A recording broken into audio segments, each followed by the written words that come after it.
വാർദ്ധക്യ സഹജമായ രോഗങ്ങൾ വന്ന് ഒരു ടെർമിനലി ഇല്ലായ പേഷ്യൻറ്റിനെ ആക്ച്വലി പിന്നെയും നമ്മൾ അവരെ ചികിത്സിച്ച് ബുദ്ധിമുട്ടാക്കുന്ന ചികിത്സ ചെയ്യാൻ പാടില്ല എന്നുള്ള എനിക്കൊരു അഭിപ്രായം. ആ സമയത്ത് നമ്മളൊരു മരണം നമ്മുടെ ജീവിതത്തിൽ സംഭവിക്കുമ്പോൾ നമുക്ക് നമ്മുടെ ഏറ്റവും അടുത്ത ആളുകളുടെ, നമ്മുടെ മക്കളോ ഭാര്യയോ അല്ലെങ്കിൽ ഏറ്റവും ക്ലോസ് റിലേറ്റീവ്സിൻ്റെ കൂടെ നമ്മുടെ അന്തിമ നിമിഷങ്ങൾ ചെലവഴിക്കാനാണ് ഏതൊരാൾക്കും ഇഷ്ടമുണ്ടാവുക.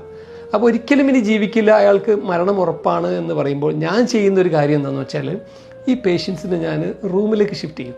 കാരണം ഇന്നത്തെ കാലത്ത് മരണം ഒരിക്കലും റൂമിലോ വീട്ടിലോ നടക്കാറില്ല. മരണമൊക്കെ ആശുപത്രികളിലുള്ള ICUയിലാണ് നടക്കുന്നത്. പക്ഷേ നാച്ചുറലായിട്ട് നടക്കേണ്ട ഒരു മരണം എന്തിനാണ് ഹോസ്പിറ്റലിൻ്റെ ICUയിൽ നടക്കേണ്ടത്? അത് എപ്പോഴും എല്ലാവരും അക്സെപ്റ്റ് ചെയ്ത് അതിൽ ആക്ച്വലി ഞാൻ പേഷ്യൻസിൻ്റെ ബൈസ്റ്റാൻഡേഴ്സിനെ പറഞ്ഞ് മനസ്സിലാക്കുകയും ചെയ്യും.